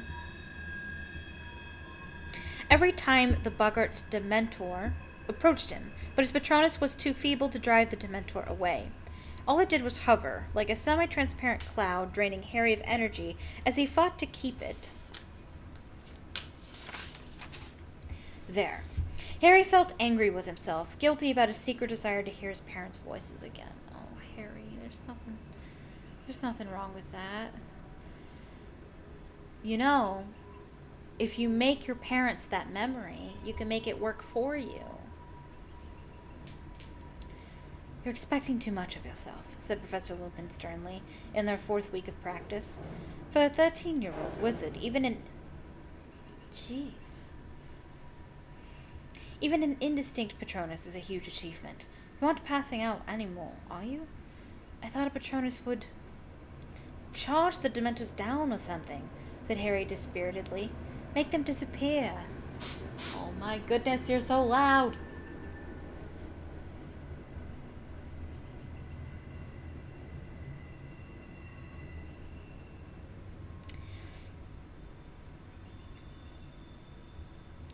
The true Patronus does do that, said Lupin, but you've achieved a great deal in a very short space of time. If the Dementors put in an appearance at your next Quidditch match, you will be able to keep them at bay long enough to get back to the ground. You said it's hard if there are loads of them, said Harry. I have complete confidence in you, said Lupin, smiling. Here, you've earned a drink. Something from the 3 broomsticks. You won't have tried it before. He pulled 2 bottles out of his briefcase. Butterbeer, said Harry without thinking. Yeah, I like that stuff. He just told you. He literally just said. Lupin raised an eyebrow. Oh, Ron and Hermione brought some back from Hogsmeade. Harry lied quickly. I see, said Lupin, though he still looked slightly suspicious. Well, let's drink to a Gryffindor victory against Ravenclaw. Not that I'm supposed to take sides. As a teacher, he added hastily. Oh, come on, Lupin. You were a Gryffindor. I don't understand that. Why not?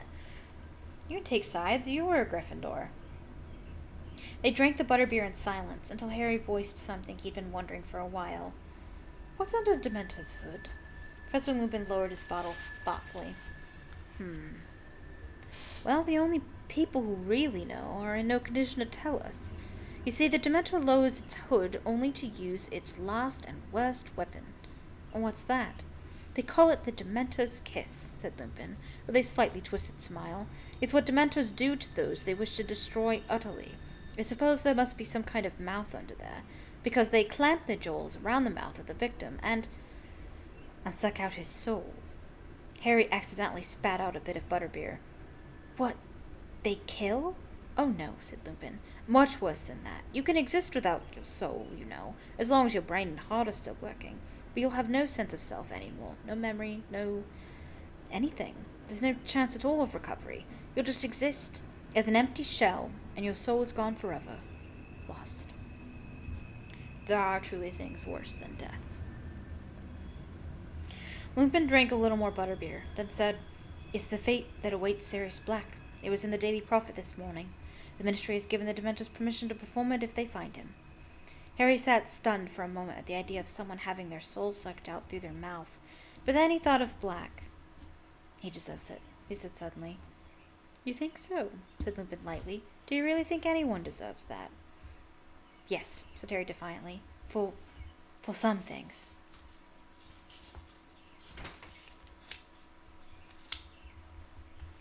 He would have liked to have told Lupin about the conversation he'd overheard about Black and the Three Broomsticks.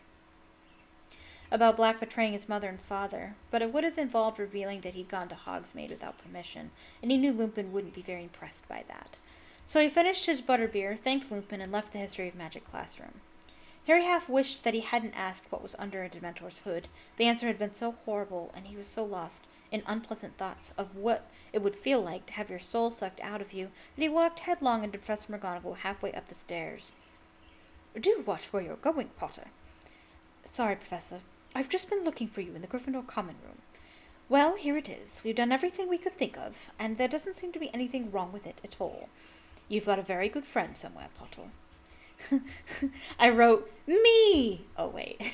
They're not talking about me. Harry's jaw dropped. She was holding out his firebolt, and it looked as magnificent as ever.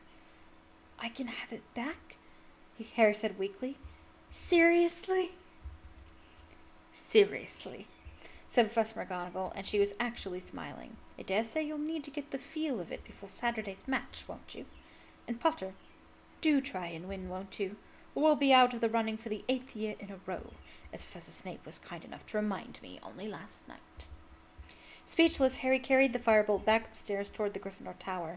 As he turned a corner, he saw Ron dashing toward him, grinning from ear to ear. She gave it to you. Excellent. Listen, can I still have a go on it? Tomorrow? Yeah, anything, said Harry, his heart lighter than it had been in a month. You know what? We should make up with Hermione. She was only trying to help. Oh, now you want to, now that you have it back. Yeah, all right, said Ron. She's in the common room now, working for a change. They turned into the corridor to Gryffindor Tower and saw Neville Longbottom pleading with Sir Cadogan, who seemed to be refusing him entrance. I wrote them down, Neville was saying tearfully, but I must have dropped them somewhere. A likely tale, roared Sir Cadogan. Then, spotting Harry and Ron, Good eve, my fine young yeomen. Come clap this loon in irons. He is trying to force entry to the chambers within. Oh, shut up, said Ron as he and Harry drew level with Neville. I've lost the passwords, Neville told them miserably. I made him tell me what passwords he was going to use this week, because he keeps changing them, and now I don't know what I've done with them. Odds bodikins? What kind of a word is that? That's the password. I can't remember that password. How can... I don't blame it at all. Who can remember that? Odds of bodikins, said Harry to Sir Cadogan, who looked extremely disappointed and reluctantly swung forward to let them into the common room. There was a sudden excited murmur as every head turned, and the next moment Harry was surrounded by people exclaiming over his firebolt. Where'd you get it, Harry? Will you let me have a go? Have you written it yet, Harry? Ravenclaw had no chance. They're all on clean sweep 7s. Can I just hold it, Harry? After 10 minutes or so, during which the firebolt was passed around and admired from every angle, the crowd dispersed, and Harry and Ron had a clear view of Hermione, the only person who hadn't rushed over to them, bent over her work and carefully avoiding their eyes. Harry and Ron approached her table, and at last she looked up. I got it back, said Harry, grinning at her and holding up the firebolt.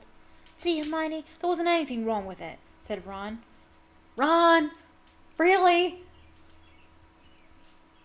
Well, there might have been, said Hermione. I mean, at least you know now that it's safe. Yeah, I suppose so, said Harry. I'd better put it upstairs. I'll take it, said Ron eagerly. I've got to give Scabbers his rat tonic. He took the firebolt and, holding it as if it were made of glass, carried it away up the boys' staircase. Can I sit down, then? Harry asked Hermione. I suppose so, said Hermione, moving a great stack of parchment out of a chair. Harry looked around at the cluttered table, at the long arithmancy essay on which the ink was still glistening, at the even longer Muggle Studies essay, Explain Why Muggles Need Electricity, and at the rune translation Hermione was now poring over. How are you getting through all this stuff? Harry asked her. Oh, well, working hard, said Hermione. Close up, Harry saw that she looked almost as tired as Lupin. Why don't you just drop a couple of subjects? Harry asked, watching her lifting books as she searched for her rune dictionary. I couldn't do that, said Hermione, looking scandalized. Arithmancy looks terrible, said Harry, picking up a very complicated-looking number chart. Oh, no, it's wonderful, said Hermione earnestly. It's my favorite subject. But exactly what was wonderful about arithmancy, Harry never found out. At that precise moment, a strangled yell echoed down the boys' staircase. The whole common room fell silent, staring, petrified at the entrance. Then came hurried footsteps, growing louder and louder. And then Ron came leaping into view, dragging with him a bedsheet. Look, he bellowed, striding over to Hermione's table. Look, he yelled, shaking the sheets in her face. Ron, what? Scabbers! Look! Scabbers! Hermione was leaning away from Ron, looking utterly bewildered. Harry looked down at the sheet Ron was holding. There was something red on it, something that looked horribly like blood. Ron yelled into the stunned silence. He's gone, and you know what was on the floor? No, said Hermione in a trembling voice. Ron threw something down into Hermione's ruined translation. Hermione and Harry leaned forward. Lying on top of the weird, spiky shapes were several long ginger cat hairs. Oh, that's the end of the chapter. Lying on top of the weird, spiky shapes were several long ginger cat hairs. I feel like I had to read it differently. Wow, I wrote a lot on the next page.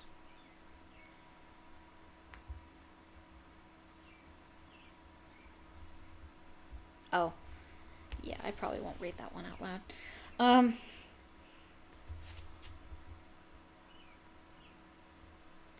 Yeah, this is yikes.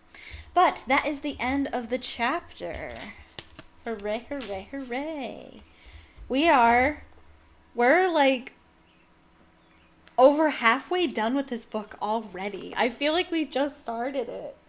I'm so excited because next we get to read Goblet of Fire. And Goblet of Fire is so good. The books only get better, in my opinion. We only have good left. It only gets better. I am so freaking excited. How's it coming along, Julia? It's good. It looks really good. I am so impressed. Like, I'm seriously thinking of if I do a lot of writing projects and I've got my novel and stuff, and I just feel like I could really use your talent because I can do some art, but not like this. Not this good. It's like it just takes practice. What program do you use? This is Autodesk Sketchbook. It's a free program. It is? Yeah, I don't feel like buying Photoshop. But yeah, most people use Photoshop. This is really you've even got like shading and all kinds of stuff. Like I can't even imagine how. Yeah, it's just like using paint, but you can Control Z it. Oh my goodness. What is the name of the program? It's called Autodesk Sketchbook. Autodesk Sketchbook, huh? Okay. Wow. Yeah, that's really good. But yeah, I finished the chapter. Yeah. I think I'm pretty much done. Okay. This was my attempt. It's good. It's good. I'm impressed. Draw a wand in there at some point. I think Harry's supposed to have glasses too. Oh yeah, I saved the glasses for last. Oh yeah, I'll do But I all those know, in too. but I know exactly what your reference picture is. I know exactly that stance. It's very recognizable. That's good. I'm glad you recognize it. Yeah, yeah. Okay, so uh, thank you so much for joining me, Julia. I really It appreciate was it. so much fun. That's good. Good. I'm glad. Um, thank you everybody for watching the stream. And please feel free. Yeah, I mean, like if even if you're watching the stream and it's no longer live, I'm still happy that you're watching. Please click the like button if you liked the stream. Uh, Leave a comment in the comment section. If you're not a subscriber, click subscribe. I really want to push it to 50 subscribers. I'm really looking forward to that. And click the bell icon so you can be notified the next time I upload and the next time I live stream. Not sure when I'm live streaming next week at some point. But if you follow me on Twitter, link in the description, I will let you know when I will stream next there. And if you really liked Julia's artwork, you can see her channel, her Twitch channel, link in the description. And this was a charity live stream, so I am sponsoring the Ocean Defenders Alliance. Didn't quite meet our goal this time, but that's okay. I'm gonna keep trying to do this sort of thing. And feel free to donate if you're watching this like months from now and you're like, hey, I wonder if I can still donate. Yes, you can. Please do. And let me know if you do. I'd be happy to know if you have done that. And so I'm going to go to bed because I have to get up at 3 in the morning so I can start this Harry Potter marathon. Oh my god. It's okay. I've done this before. This isn't new to me, but it is quite a doozy. So, yeah. So, thank you, Julia, and thank you everybody for watching. And I wish you a magical evening. Bye bye.